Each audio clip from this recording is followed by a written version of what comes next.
Basically, human trafficking is controlling by the Arakan army. About the regional politics and the players. In one day, according to our information, 600 Rohingya were killed in Taishan. Fled the country, so it's a threat for us. Yeah. What's your perception? Wants to go back to their homeland, restoring their rights, getting back our land, and rebuild Arakan. Hello viewers and welcome to the interview program of Times of Bangladesh. Today we are joined by two prominent voices of Rohingya community, Mr. Khin and Mr. Lwin. Both of them work for the Rohingya crisis, Rohingya rights and other things. And Mr. Khin is the chairperson of Arakan Rohingya National Council and Mr. Lwin is co-chair of that particular organization. Both of them were born in Rakhine but later had to flee the country or forced to flee the country due to the systematic oppression by Rohingya Tatmadaw and consecutive civilian administration. Later on, they established themselves and became an international voice for Rohingya rights, and they regularly contribute to the international platforms like Al Jazeera, Deutsche Welle and TRT. Today we are going to discuss about the Rohingya crisis, how it is evolving, how there is how we can reach a solution, and what is their view on different aspect of this complex. Now, let me go straight to the questions. First question is about the regional politics and the players. What do you expect from neighboring countries like China, India, and Thailand to contribute resolving this crisis? And also, what is your expectation from the Rohingya community from Bangladesh? Anybody can respond. You can, Mr. Khin, you can respond. We had a good neighbor, China, India, Bangladesh, Thailand, and it's been like many decades. Rohingya are facing genocide by Burmese military. Now, since 2024, under control of Arakan army, we have seen much more worse situation where 200,000 Rohingya fled to Bangladesh. And one thing we should know that China is playing a key role for the for the Burmese military. Same time, they are also well connected to Arakan army. Yes. What we're looking at is Arakan state for the peaceful coexistence. What Rohingya wants, we need to look at. Rohingya wants to go back to their homeland, restoring their rights, getting back our land, and rebuild Arakan.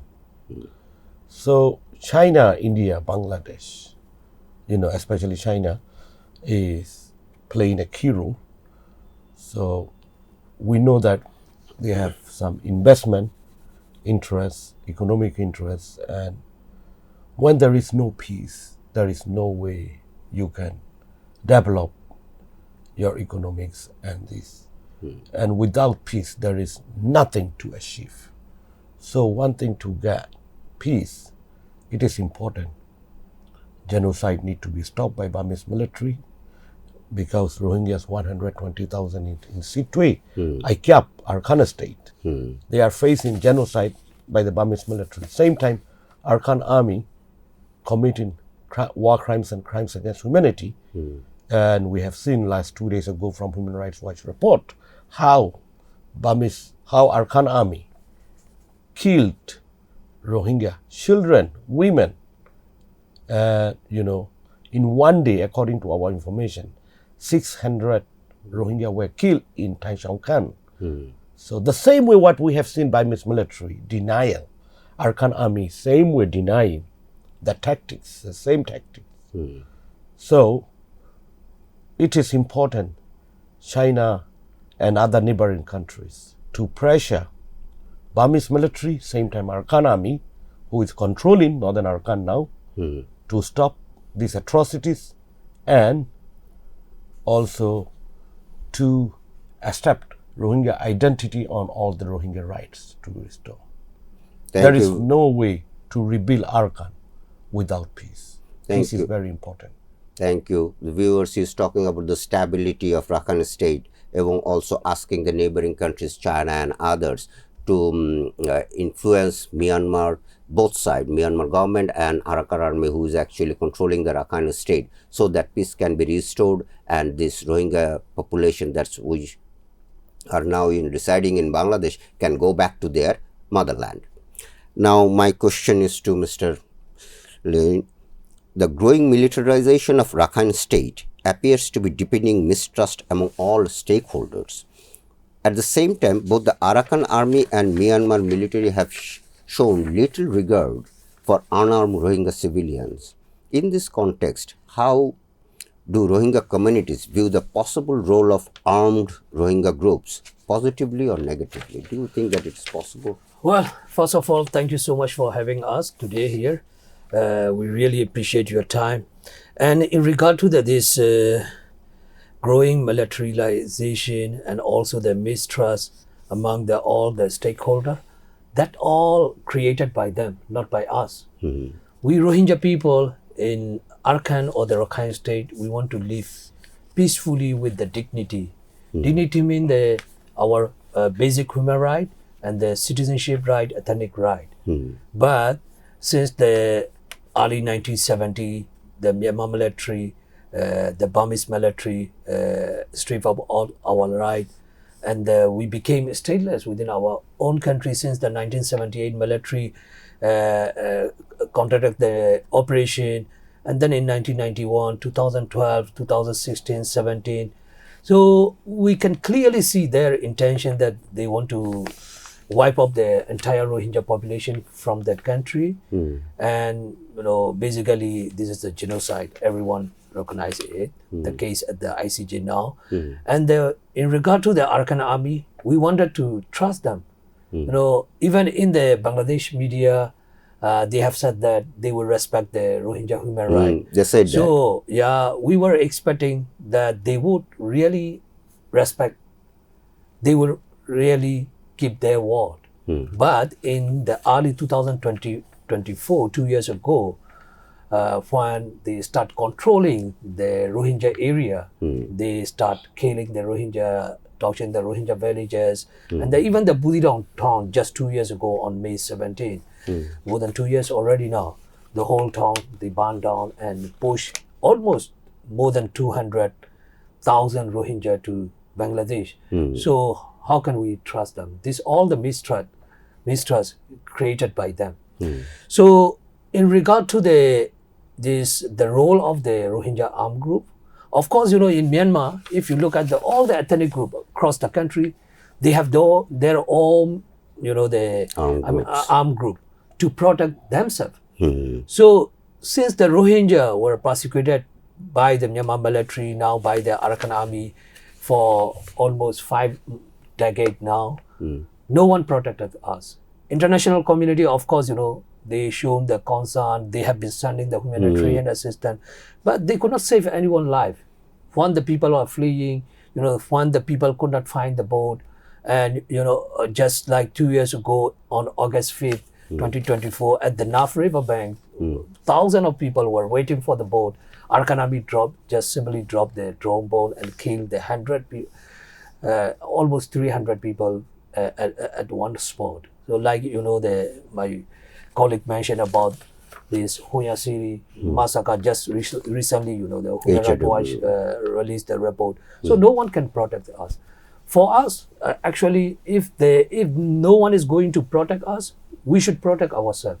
So we need the armed group like all other ethnic group in the country, and also this is the dignity of the ethnic group. In Myanmar, if you have your own armed group, you can protect yourself, and then you have the power. You will be at the table. If you don't have, no one really care. So we should have professional one and the institutionalized one, and the real, everyone will see it as a professional army, just to protect the interests of the Rohingya people, just to protect the life of the Rohingya people, our property, everything, not to attack anyone, just to protect ourselves. We need them. So we should have such one. I think that will be positively viewed by the community if we have such one. Thank you very much. The viewers, he is talking about for decades Rohingyas were persecuted, they were tortured, they were killed, they were facing genocide, not only from Myanmar administration or Myanmar Tatmadaw, but also by Rakhine, say, population like Arakan army and others. So for protecting themselves, they need a defensive force which only protect themselves. It is not an attacking force or an offensive force which will have the purpose of attacking anybody. It's only for the defensive purpose. That's what you are suggesting. Yes, exactly. How Rohingya diaspora can contribute if and when the Rohingya community go back to Rakhine? How both of you can respond. This Rohingya diaspora community in different worlds. You have all over the world, maybe you will find Rohingya diaspora. How you can contribute when they go back to their own country? Yes, it's a very good question, very interesting one. And one thing we need to look at, Rohingya always want to reconcile. We have repeatedly released many statements calling for dialogue, reconciliation. And the problem is another side, when they have heavy armed power, they do not want to reconcile with you. They want to force you to listen to them when they have heavy armed power. Whom I mean is now Arakan army. They don't interest on dialogue. That's what he pointed out. They don't want to reconcile. They don't want to talk. They say no. One permanent solution to return to our homeland with dignity, safety, and with justice and with our all rights, political rights including. So what Arakan army do here is they divide in Rohingya who are inside Rakhine state, who are under of them. They divide Rohingya diaspora and inside. So that's why I mentioned in that. They, as you mentioned, as we born in Arakan state. Yes. For example, myself, I was in Arakan state until my age was 17. I saw how Rohingya persecution was, and we have seen when military is persecution, also Rakhine authorities also they persecuted the Rohingya. So that is another story we need to talk how systematically they do, and so they feel like they are upper hand. So we always welcome reconciliation, dialogue, but the problem is from their side. So for contribute for the reconciliation, we need to look other friends who are Rohingya friends, who are neighbors. You mentioned like some Western countries, China, of course Bangladesh on top priority, Neighboring countries need to come forward to pressure. And Bangladesh have played a key role. Bangladesh may see that Arakan army having control, that should be a good, positive thing for the people of Bangladesh. It is not. We have seen much worse situation in Arakan state now after they controlling Arakan. I mean, they are controlling 90%. 90% of the total land. You have seen after Arakan army control, 200,000 Rohingya fled. You have seen in one day 600 people were killed. Rohingya were killed by Arakan army. So this is the unstable situation. Human Rights Watch have other well documented by many, credible organizations. So they denying. So in this way, do you think I don't think they will be reconciled. Instead, they feel in a bit they are having armed power. But for the Rohingya side, we want to reconcile. We want to live peacefully, side by side, other minorities. Because we are second largest minority. Rohingya have this. Rohingya had political rights before. Our grandfathers been parliamentary secretary. Many MPs, Rohingya ministers were there, 1950s. So what they're trying to do is they want to treat us as a secondary citizen. So it will not be possible. If you want to rebuild Arakan, you want to reconcile, you want to see peaceful coexistence, and you want to see proper rebuilding peaceful Arakan, we need to reconcile with everyone, giving all of their rights, and can together you can do something. So now the way Arakan Army is dealing is totally opposite. That's why Bangladesh have to look at different way. Not before like if our economy is controlled, Rohingya should be treated good. No. Bangladesh can play many ways to pressure them. Logistically and many other ways you can pressure them because you are very close neighbor, and Bangladesh government should play a key role now to pressure them to stop these atrocities and to return the Rohingya genocide survivors, more than 1 million, to their homeland, and that is very important. And then reconciliation could be happen if they accept Rohingya, groups and Rohingya identity. Okay. Now I'll come back to you with the earlier response. He's talking about reconciliation and dialogue. This will not happen if you do not have power.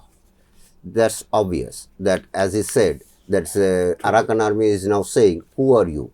We have all the muscle power, we have all the arms in our hand, so you have nothing. So if we want to shoot you, we can shoot you. So when you talk about the reconciliation and dialogue, you need at least a defensive force.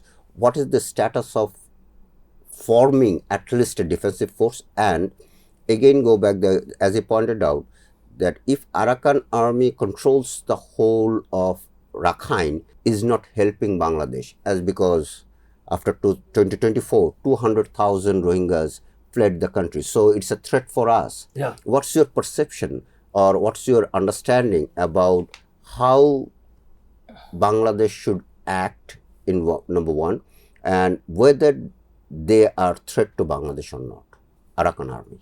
So there are two aspects, the defensive force formation and also the threat of Arakan Army. Well, this Arakan Rohingya National Council is the political organization. We have been doing the international advocacy, and also in Bangladesh, in the Western country, and in the ASEAN country as well.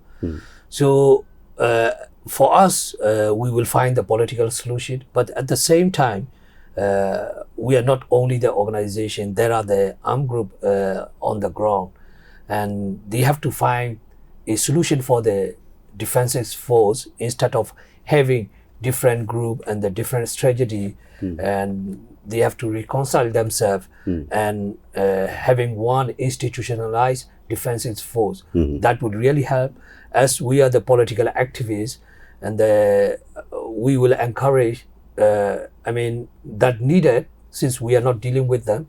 At least we are saying, what we need a defensive force. So they should work for that. Because we are the political activists, we cannot, we are also not that expert to say everything about those forces, but we can generally say that is really very crucial to protect the community. So they have to think for that, That is all I think we can say as a political activist. And about the threat of Arakan Army to Bangladesh. Yeah. So in regard to the threat, you have already got 200,000 Rohingya. Only two years. So there are about in their control area about 250,000 or maximum 300,000 remaining. Those also we don't know when they will be pushed push here. them back. Because now the forced conscription is ongoing. Even the underage girl and the boy were forcibly recruited, and recently more than 300 were recruited, even young girl, and they were trained for 45 days and let them go home for 10 days, and they were threatened by their officer that if they don't come back to the training center, their parent will face the consequence.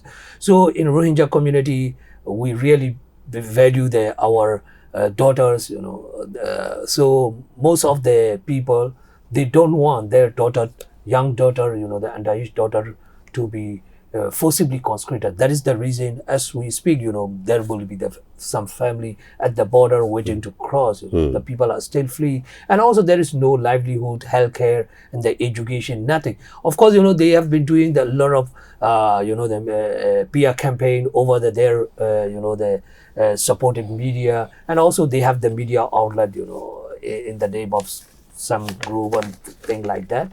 So they have been propagating that they are treating the Rohingya very well on the ground, but they don't really want the diaspora involved in this, all the things. They are always propagating that we have been spreading the fake news and the things like that.